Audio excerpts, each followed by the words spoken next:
What's going on, vehicle modifying legends? We're back in the workshop for another shed session installational video. So today it's a crappy day outside in Melbourne, it's raining, there's not a whole lot to do. So I reckon it's a good day for me to show you guys how to keep your vehicle as safe as possible.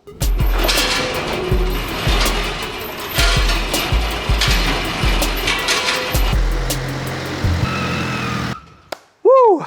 Okay, so what we've got here is a GPS tracker unit. This unit is done by iDrive Australia. It's the Livetrack GPS module. Now, this isn't the first product I've used from iDrive. I've done an installational video for a throttle controller in my NP300 a while ago. Now, that throttle controller made a massive difference to the Navara in how well it performed. So if you haven't seen that video, guys, check it out. I run through how to install the unit and how easy it is. And also you can see how good of quality the iDrive products are. And this unit is not much different. So you might be thinking to yourself, what is a GPS tracker and why do I need one for my car? So the GPS tracker module gives you a live update of your vehicle's location at all times using an application on any smart device. So for me, this is extremely important, and I've had this on my mind to do for a while now, and it's only getting more and more important as I install a lot more products onto the vehicle, and I'm putting a lot more time into it, and I want to make sure that my vehicle is always safe and I know its whereabouts at all times. So in order to set up the Livetrack module, you need to download the iCar application on any smart device. So once you've downloaded that application, you need to go ahead and click on Add New Tracker. Then you can grab your Livetrack box and scan or manually input the IME code on the side of the box there. Once you've done that, it will register the tracker module and it will be loaded onto the iCar app, ready to go once we've activated the LD SIM card. Now you can also share your location with multiple people. So if you've got friends or family that want to know your whereabouts when you head up the scrub for a couple of days, it's great to have that backup and that insurance in case of an emergency and they need to share your location. Now iDrive supply this with absolutely everything you need to install it into the vehicle, including an LD prepaid SIM card. LD SIM cards use the Telstra network, which as you guys know is an extremely reliable network and has a very good bandwidth of reception in all places. Now that $5 as well is good for 12 months. So a lot of different carriers don't offer a full 12 months to use your money. Some of them only offer 3 or 6 months. So LD offer a full 12 months. And that's great for a GPS tracker like this one because most people aren't even going to use $5 in a year. So to activate the SIM card, you need to jump onto LD's website and register an account. That's really easy to do, guys. Once you've done that, you need to use the packaging that the SIM cards are supplied with to use the registration key and register the SIM. Once you've done that, you can then download the application onto any smart device for LD, and on that application you can actually track the usage of the SIM card, the amount that you're using, and you can also top it up with more dollars if you need to as well. Now, unlike other GPS tracker modules on the market, iDrive Livetrack unit uses the most up-to-date hardware inside the module, so meaning that it's lightning fast and extremely accurate. It also has a very good build quality and is extremely sturdy. The unit itself is quite compact, so it's quite small, meaning you can tuck it into lots of places in the vehicle, hiding it extremely well. The Livetrack unit also runs on the 4G network. Unlike other GPS tracker modules which run on the 2G network, which, as you guys know, the 2G network is no longer activated in Australia. It has been disconnected, meaning that that is useless. You cannot use those GPS trackers, and there are people trying to sell them, so be careful of that, guys. If you don't want to install a Livetrack into something that moves around a lot, that's perfectly fine. So the Livetrack module has an inbuilt movement sensor. Now that sensor detects when there's movement and it will wake the unit up. So when it's not moving, the unit drops into sleep mode. In sleep mode, it draws less than 0.01 of an amp. So it's using very minimal power, which is great if you're storing it with a battery in something like a caravan that's parked up for a while or a boat. So the Livetrack module is great to use in your four-wheel drive, but it isn't limited to just being used in a four-wheel drive. You can use this in any vehicle, as well as things like trailers, caravans, boats, motorbikes, the iced coffee you put in the work fridge in the morning and it's no longer there at lunchtime and you want to know where the hell it's disappeared to. Another awesome feature about the Livetrack module is you could be eligible for a price drop on your yearly insurance costs. I've just found out with my insurer that they do support GPS trackers in the price that they quote you. So meaning I've got a price drop now on my insurance that this unit is basically paying for itself in the long run, and I can track where the vehicle is and my insurer can if they need to as well. Anyway guys, that's a whole bunch of information, probably too much to take in at once, so let's get stuck into some of the cool stuff like the unboxing, and then we'll get stuck into the installation process, which I know you guys are waiting for. Let's get stuck into it. So this is how you receive it from iDrive. So obviously it all comes in a box, but this is what's inside the package. So we'll unbox the Livetrack unit itself first. I'm guessing this has the Livetrack module inside it. Yep.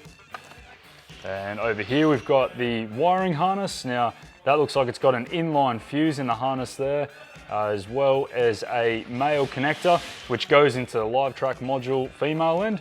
And we've also got the power wire and the earth wire on there as well. So a nice simple harness, which will be very easy to install. We've also got some paperwork. Okay, so we've got an instruction manual there. And we've also got some warranty information, which will be a good one to have a read through as well. So that's the complete contents of everything that's inside the box. So we've got the Livetrack GPS tracking module, we've got the wiring harness, the prepaid LD SIM card, and some manuals over here. Okay, so I'm gonna show you how to put the SIM card into the Livetrack module. So you need to pop the SIM card out of the tray, pop it out to the medium size. So there's large, medium, and small. So the medium size card, and then remove the back plate here. It's just pulled back and lifted off. Now you just need to lift up the retainer, grab the SIM card. There's an angled section, face that towards the front to match the SIM card slot, and then put the tray back down, push down, and slide the tray forward to lock it into place. Put the cover back on, and that's the SIM card installation complete. Righto guys, so we're just going to quickly run through some of the tools that you're going to need for this installation. So you'll either need a Phillips head screwdriver, a drill with a Phillips attachment bit on it, one eyeletted terminal, one Scotch lock, couple of cable ties, a set of wire strippers, crimpers, a pair of pliers, one set of cutters, and a multimeter. Doesn't need to be anything special, just a basic multimeter so we can find a 12-volt signal, and then a bit of conduit to put over some wiring. Rightio guys, it's time for the installation part of this video. So this is extremely easy. The wiring can definitely be done at home with some basic tools. All we need to do is find a good constant 12-volt signal and a reliable earth. Now the Livetracker module itself is something that can't be under metal. If you put it under a metal surface or heavily covered in metal, it is going to stop the signal from going out altogether, or stopping the signal from going out as far as it possibly can. So the best thing to do is make sure it's under something like a plastic panel. That can be anywhere in the vehicle. It's completely up to you guys. I'm going to show you how to put it in the kick panel for this installation video, as that has a lot of space underneath it. You can even tuck it further up underneath the carpet or vinyl flooring if you want to as well. There's plenty of space to put it in there, guys. Okay, so we're going to start by ripping off some of the plastic paneling to get stuck into the installation. So we need to start by getting this kick panel off. Then we need to go through and get the glove box out, and there's some more stuff in behind the glove box we need to remove as well. So we'll run through that, but let's start on the kick panel. So grabbing underneath the back here,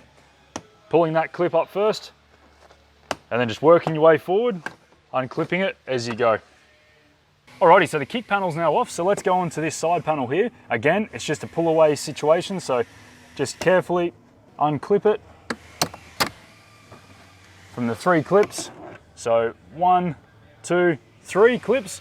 All right, so it's time to move on to the glove box. So this is another one that doesn't require any nuts or bolts to come out. It's purely just a clip away situation. So you just need to get one side out first, and then the other side will come free. So it's just got 2 little hitches on either side there, and then 2 on the bottom there, which go into these spots. So pretty easy for that one, guys. If you don't want to tap in behind the fuse box itself, which is going to be a little bit more difficult, you can use something like this. This is a fuse jumper pre-made cable. So on this end here, we've got a fuse looking sort of piece here, which goes straight into a fuse location, and then you clip the actual fuse back in the top there. And on this end is where you connect up your power. Now that is going to provide power to whatever wire you're putting into it. And it's a really nifty way to do things, super easy, but it is extremely easy to rip out as well. So if someone's trying to, steal your vehicle or something like that, that is quite easy to find and remove. So going into the back of the fuse box is going to be a bit more secure. So if you want to do that, follow the next step. Okay, so we're going to be picking up our 12-volt constant power supply from behind the fuse panel. We're going to try and find a wire behind this one that we can tap into. Now, to get to that, we're going to have to take off this plastic shroud around the outside. So there's a series of 5 Phillips head screws holding it in. So let's remove those now.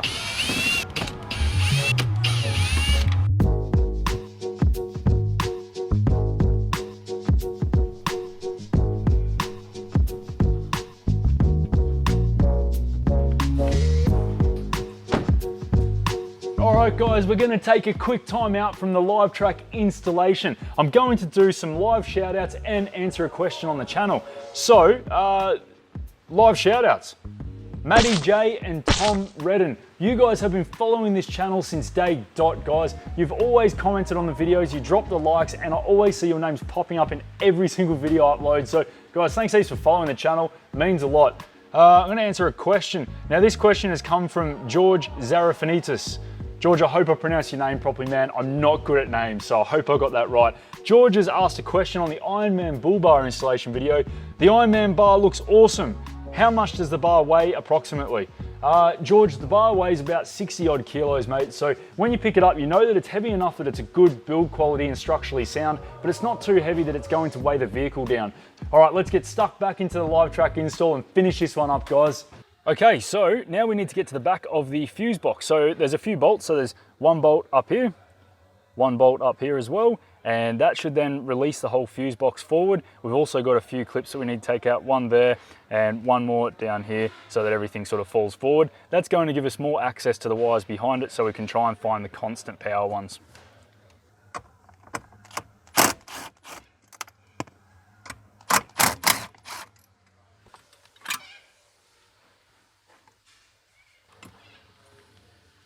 So to find a constant power supply, what you need to do is make sure you have your ignition completely off, grab your multimeter and check the wire that you're about to use and make sure that it has power to it. Okay, so we've now got the fuse box out. We found a constant power wire just in here. So we can pull this conduit back and tap into that wire there.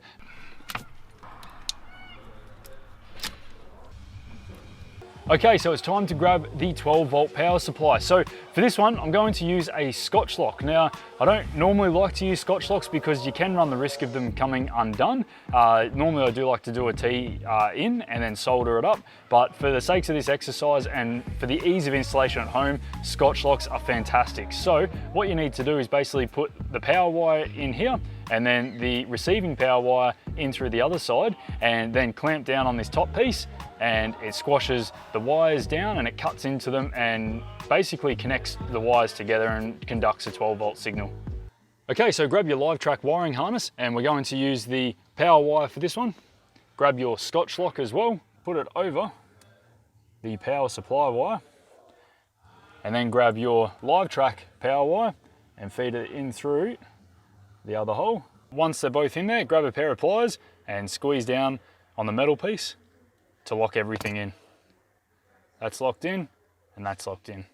And then fold this piece here over and clip it down into place. Now what we're going to do for this one as well is we're going to get some electrical tape and wrap it around this Scotch lock to make sure this clip doesn't come open, allowing everything to come free. And then we're going to put it back into the conduit as much as we can, and then electrical tape around the whole thing to hold it back in place. But before we tape it up and put it back into the harness, let's grab our multimeter, chuck the power tester in that side, and then the earth on a bolt somewhere up here, which is probably where we're going to put the earth anyway, and make sure we've got 12 volts of constant power, which we do. So we're good to move on now and get an earth supply and tape that Scotch lock back into the harness. Okay, so just grab your earth wire and use some strippers to strip back the cable off the outside. So give yourself some exposed wire there. Now this is quite a thin wire, so we're just going to double this one over on itself, create a bit of a loop and twist. Grab a ring eye terminal or something like this that we can put a bolt back through. Put your wire in the receiving end and clamp it down. And we might just do a double clamp on this one for good measure. Okay, and that's done.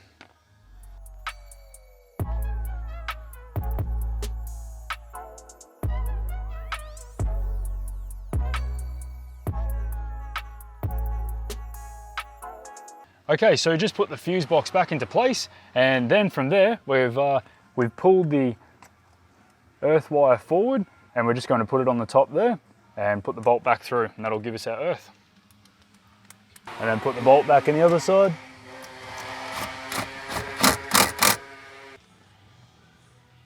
Alrighty guys, so we've got the fuse box back in place, we've got our constant 12 volt power supply, and we've got our reliable earth hooked up. Now I've got the Livetrack harness running across the top of this air cleaner box here. I put some conduit over the top of it just to keep it safe from getting damaged. Now I put some cable ties through these air cleaner box clips here, and I've just done them up loosely just to give it somewhere to rest on and not be flopping around. And when we put the plastic paneling back on, we know we're not going to squash this cable because the plastic paneling doesn't cover that area. So we're good to go. And I've also run the cabling down through the side here, down into this section, and I've just bunched it up. So we've got a lot of extra cabling from Livetrack in case we ran it to other parts of the vehicle.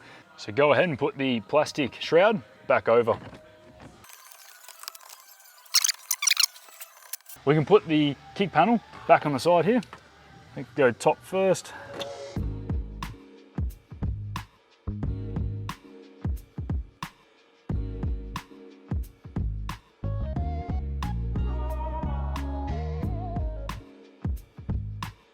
Okay, so now we've done all of the cabling, so we've routed the cable down to this kick panel area, and what we're going to do is we're going to actually install the Livetrack module now. So we're going to put it underneath this area on the kick panel. So what I'm going to do is I'm going to take this pinch seal off the outside of the door jamb here. So just lift it away. It's pretty easy to take off, but just be careful. There is a join right here where it can kink. So just lift that one off and pull it away just enough so that we can get access to the flooring, so we can lift the flooring away and see what we're working with here.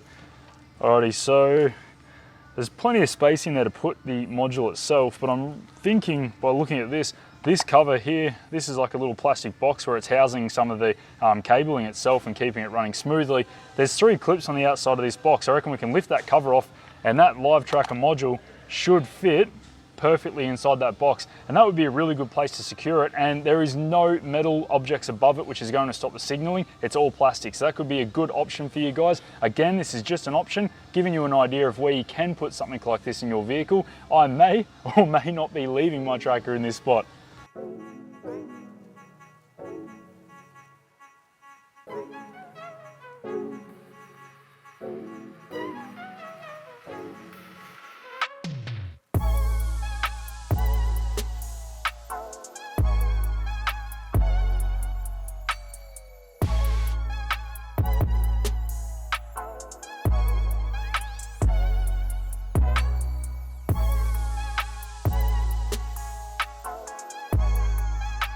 And that's a wrap, guys. That is the Livetrack GPS tracker module now installed on my Navara. I know where this thing is at all bloody times, guys.